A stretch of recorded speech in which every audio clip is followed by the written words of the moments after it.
Mr. District Attorney, starring David Bryan. Mr. District Attorney, champion of the people, defender of truth, guardian of our fundamental rights to life, liberty, and the pursuit of happiness.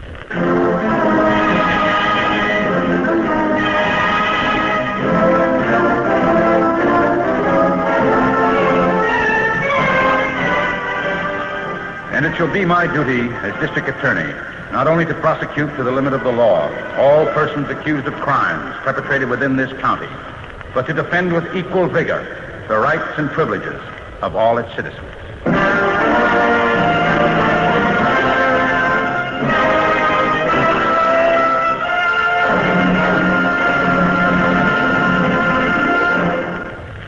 This is David Bryan.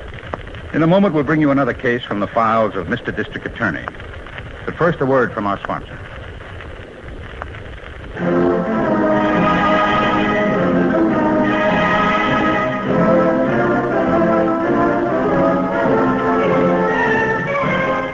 And now, here is our star, David Bryan, as Paul Garrett, Mr. District Attorney.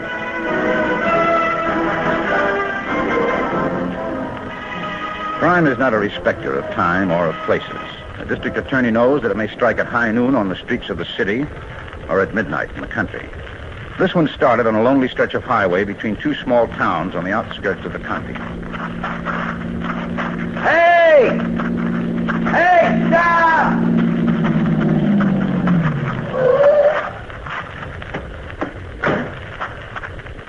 Having some trouble? Yeah, my car conked out on me. I'm trying to get it started again for a half hour. Maybe I can get it going for you. I know a little something about cars. Okay if I try? You bet. Go ahead.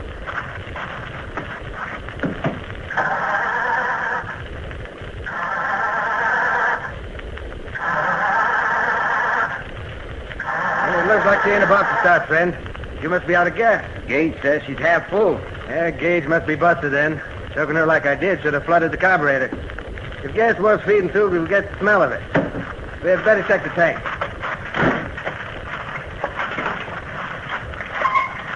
Get a stick or something to shove in here for measuring, will you? You bet. Now, this branch ought to do it. Yeah, it's good enough. Get here. Empty? Dry as a bone. Well, that leaves me in great shape.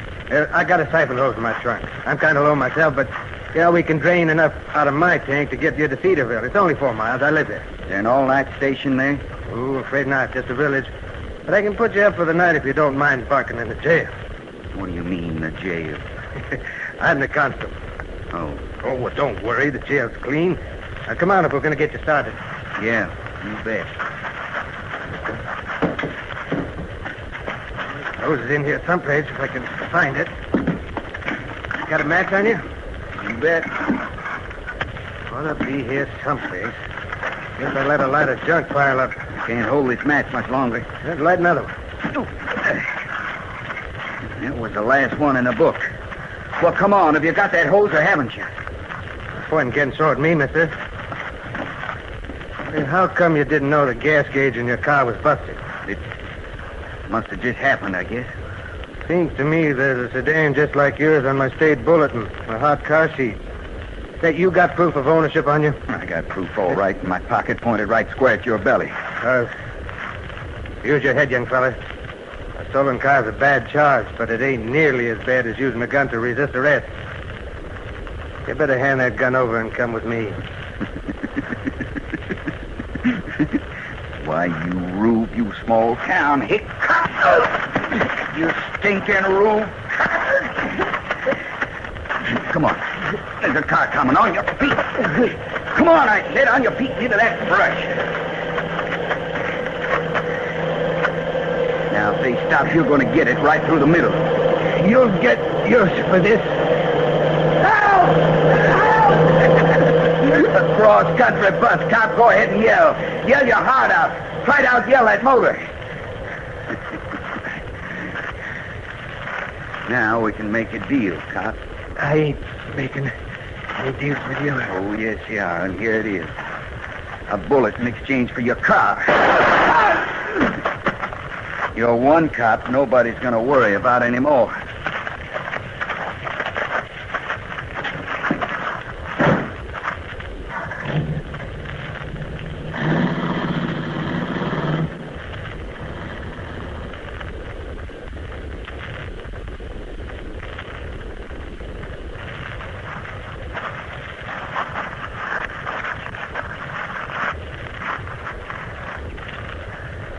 Constable Wiley didn't have an easy death, Chief.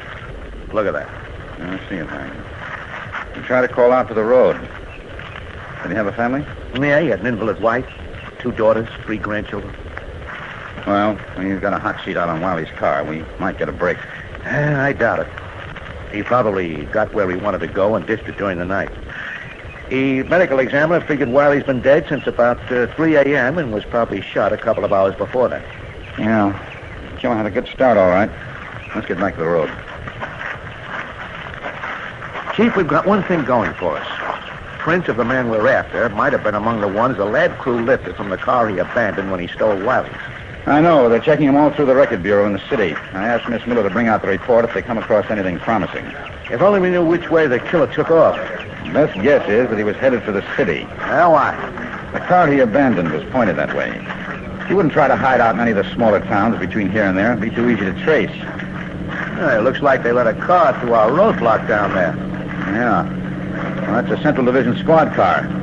What's Miss Miller? Must have been something in the fingerprint report. Yeah.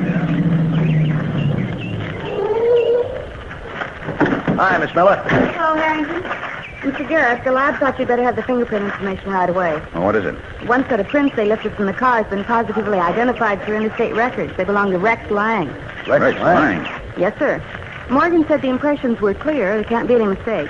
I made a copy of Lang's criminal record. I don't need it. I know Lang's record by heart. You'd better get back to the city, Miss Miller, in case anything comes up at the office. Yes, sir. Where will you be? I want to make some stops along the road. Diners, service stations, places like that. We'll see you later. All right.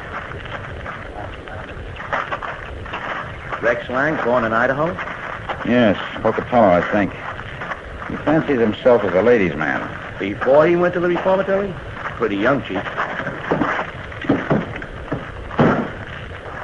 There was a high school girl who smuggled him a knife who used to kill the reformatory guard. And there have been indications that he used a woman as a lookout on burglaries where his prints have been found. I'd love to get him. Harrington, what I'm going to say now isn't in order. I want that to be clear in your mind. What are you driving at, Chief? If you ever corner Rex Lang, you'll have a mad dog in your hands. But I want him taken alive if it's humanly possible. I understand, Chief. Now, remember, it's not an order. You may have to play it his way. I still think maybe I'll be able to recognize him from that old mugshot. He's a cop killer, Harrington. Just make sure you don't recognize him too late.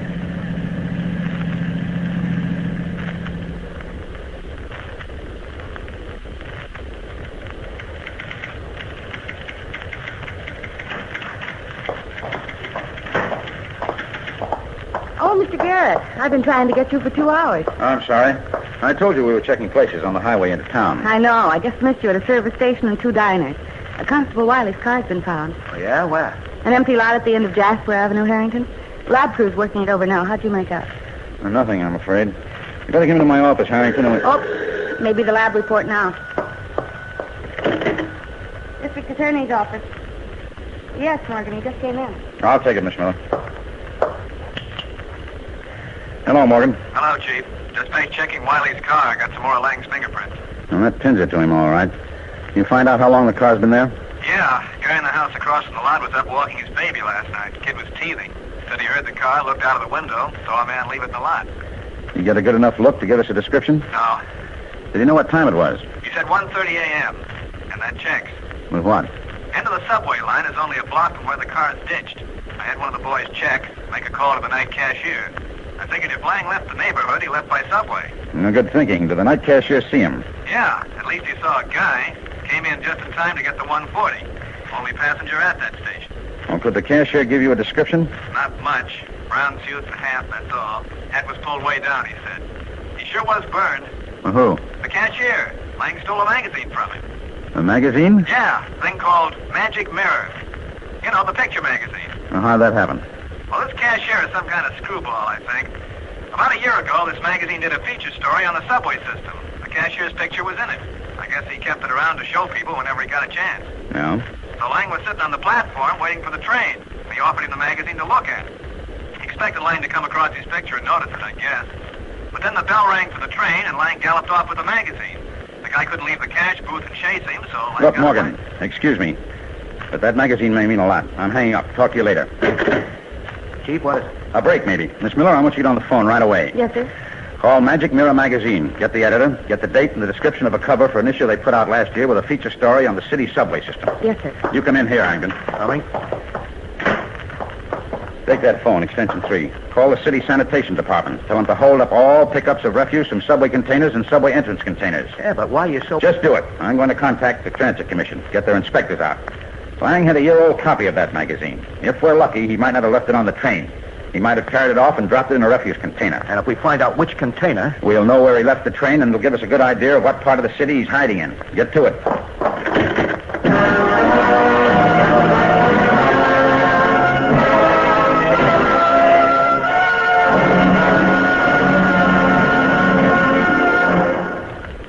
Now, this is David Bryan. Before we continue with Mr. District Attorney in the case of the cop killer, here is an important message I'd like you to hear.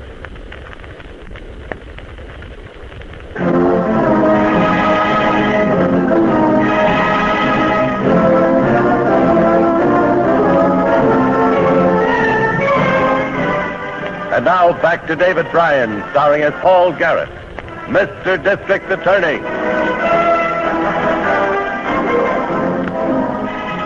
A local constable had been killed on the outskirts of the county by a known and much wanted murderer.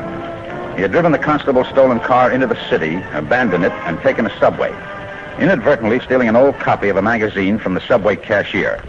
We traced the magazine to a trash box at an uptown station, but there all clues faded out. 4 days in this crummy neighborhood is beginning to get me down, Chief. Even if Lang did come to this area, he might have gone by now. Just the same, we'll keep looking until we're sure. The whole district has been under around-the-clock surveillance since we found that old magazine.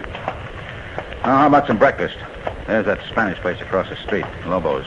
Yeah, it's as good as any place around here, I guess. I'm so hungry, I'll even eat enchiladas for breakfast. Let's cross. You know, Chief, why is it that every mug we're after hides out in a tenement district? Now, what makes you think he isn't in the better section around here, where the hotels and the shops are? It's only 2 blocks away. Well, there are more people around here and fewer questions asked. Yeah, I guess you're right.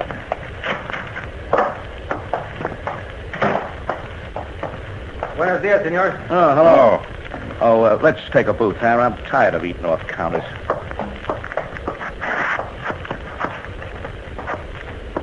You wish to see the menu, senors? I have everything. Yeah, make mine fruit juice, couple of eggs scrambled, easy with bacon, and toast and jelly.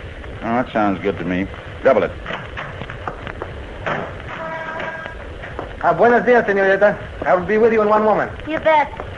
Coffee now or later, senor? Later. You go ahead, wait on the lady first. I just want to sit here and give my feet a rest. Traffic. Thought you were going to have enchiladas for breakfast. Yeah, when he gets through with the eggs, maybe I'll wish I had. I just want a container of coffee to go, Lobo. See. You want it black? No, cream and sugar. Here. 13 cents change. Thank you, senorita. You bet. Sit tight, Harrington. Oh, miss. Just a minute, please. What? Were you speaking to me? Yes, I happened to look out of the booth and saw you. Don't I know you from someplace? I don't think so. Oh, you look familiar. You live around here, don't you? You bet. Well, I'm a photographer. Used to have my shop around here about a year ago. Maybe I took some photos of you. No, not me. I've only been in the neighborhood for 6 weeks. Oh. Well, maybe it was someplace else. Where do you come from? New Jersey. Well, that's your home state? You bet. Well, my mistake, I guess. I was sure I knew you. Excuse me, please. You bet. You have the wrong senorita, no? Well, maybe. Cancel our orders. Here's $1 for your trouble. Come on, Harrington. We're leaving. See you later, Lobo. Oh, there she is. Turning the corner. Chief, do you mind letting me in on this? Did you notice how that girl kept saying, "you bet"? Yeah. Now, what about it? In that reformatory report on Lang, the part about his habits, his favorite expression was, "you bet." So? She picked up that habit someplace, Harrington. Probably from being around somebody who uses the expression constantly. And that could mean Rex Lang. Let's see where she's taking that container of coffee.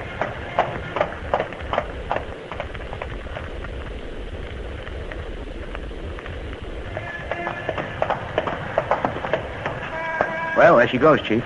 Yeah, a jewelry store. Yeah, it doesn't look like we're going to find Lang in there. She went to the back of the store. I'm going for a phone booth. Have Miss Miller check on a few things. You stay right here on this block, though. Walk to the corner with me.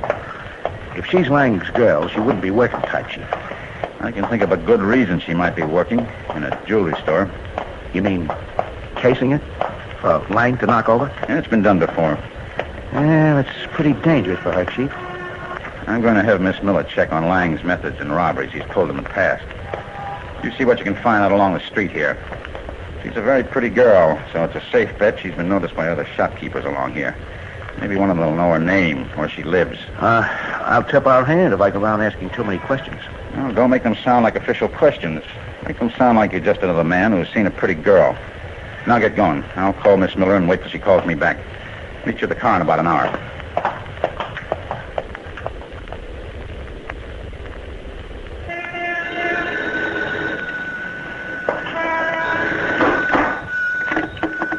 Hello. Mr. Garrett? Yes? I got the out-of-state records, Mr. Garrett. Lang's known burglaries in the past include 2 jewelry stores, 4 finance companies, and a private home where the owner was in the habit of keeping expensive jewelry and cash in the safe. Well, how about the girl angle? Yes, sir. A girl answering the description you gave me worked in almost all the places I've mentioned. In each case, she quit her job a month or 2 before the burglary took place. Well, that's the modus operandi I've been looking for. Well, thanks for the information, Miss Miller. I think we're getting close to Lang. Mr. Garrett, if you are, don't you want a few more men up there? No, I would only give Lang a few more targets. Goodbye, I'll check with you later.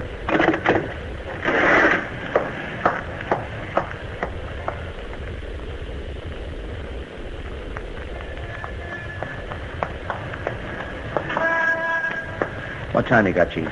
Almost 1. She'll have to be going back to work soon. Yeah. Comes home for lunch every day. Bought quite a lot of stuff at the delicatessen for one person. What did you say the name was again? Nita Moran. It's here in the search warrant for 74. Look, why don't we walk right in and flash it? Because if Lang isn't up there with her, I don't want her to know we've been there. Well, there she comes. Back in the doorway, quick.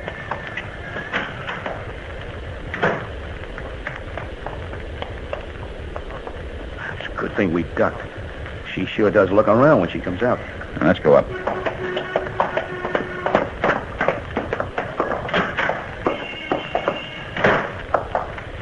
Here are the mailboxes. Yeah. Here it is. Moran. 2nd floor right. Try the whole door. Open. Go ahead.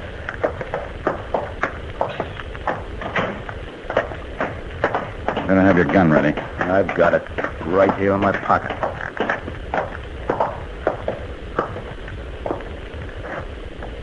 This is it. I'll knock. Stay back to the side.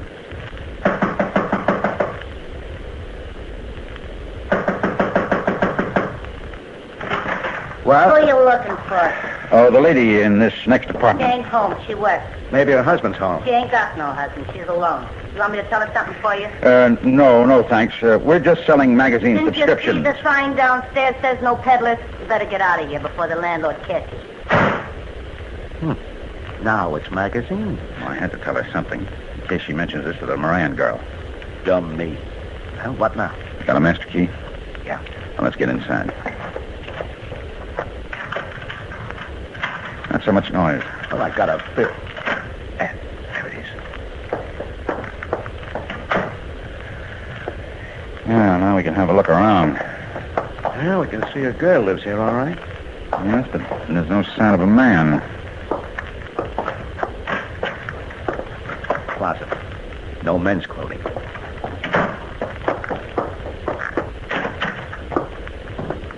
Bathroom. Nothing in there. Just a second. You've got good eyes if you can see anything through that window, Chief. I can't with that thick gray glass. I wasn't looking through the window. I was looking at this. Huh? What? The windowsill. Paint is chipped off in 2 spots. Old building, paint dried and cracked years ago. The bathtub's right under the window. Look at it. Hey, that looks like the mark of a rubber heel. A man's heel. Wouldn't have taken a bath with his shoes on. No. Let's raise this window. Slowly and carefully. Just a fraction of an inch so I can see out under it. That's enough. These window sashes are well oiled.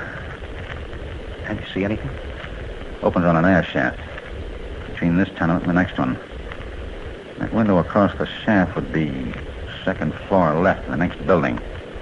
All right, close it. Well, what do you think? Well-oiled sashes. Marks in the old paint on the sill. That shaft is about 6 feet wide. Anybody could stretch a ladder or a piece of plank from that building to this. Well, there's no ladder or plank here. Now, that'll be in the other building. Rex Lang's private drawbridge. Holy smoke. What a gimmick. Gimmick is right. He never has to leave the place. Nobody ever sees him come in or go out. Come on. Now, what's our play? Well, we go next door. Check that 2nd floor left apartment. If Lang's across there, Chief, he'll be barricaded in with an arsenal. Well, we're not going to take him over there. Where are we going to take him? We'll take him tonight when he crawls across that air shaft for his dinner. Get going. I want everything set up before Nita Moran comes home from work.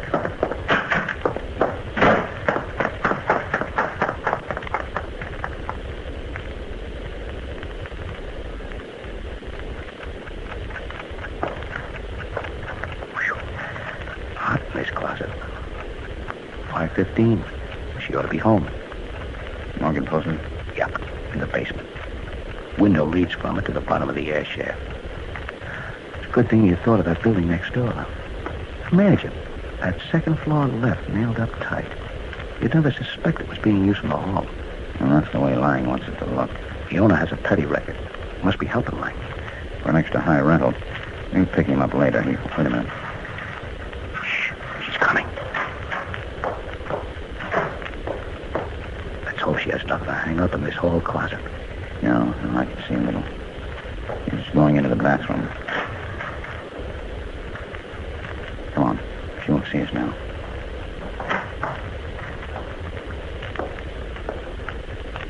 Wait. Now. There goes the bathroom window. Wonder how she signals off. There it is. Throws pebbles or something against his window.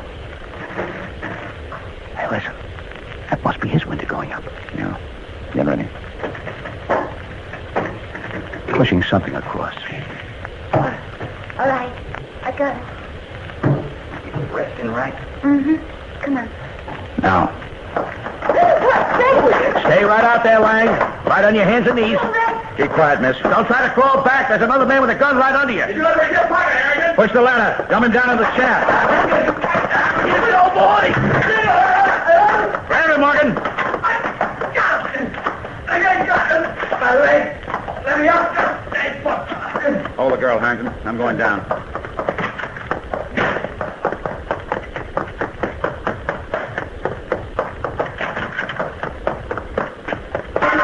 What's the cash, Chief? There's Jeff Emerson's over here. I see him. Chop. I'd have blasted you all if I could have Your got to... blasting days are over, Lang. How is he, Morgan? Looks like a broken leg, that's all. Harrington. Yeah, Chief. Call for a police ambulance. Okay. Who tipped you off? You'd never catch me without a tip-off. Or was it Nita? Or that thieving landlord? Well, answer me. What is it? A police secret or something? You bet, Rex. You bet.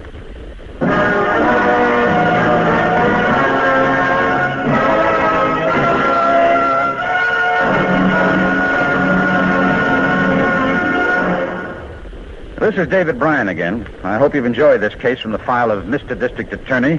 I'll be back in just a moment after this message from our sponsor.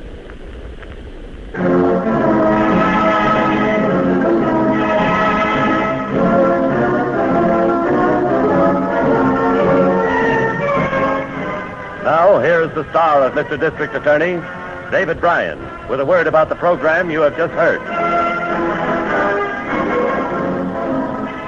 Rex Lang was tried and convicted for murder in the first degree.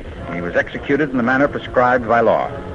Nita Moran was convicted of major crimes in several states and is serving accumulated sentences of more than 50 years. Lang's landlord, Fritz Rudell, is serving 10 years for knowingly harboring a fugitive. Now, this is David Bryan inviting you to join us when we present our next case based on the facts of crime from the file of Mr. District Attorney. Mr. District Attorney was originated by Phillips H. Lord.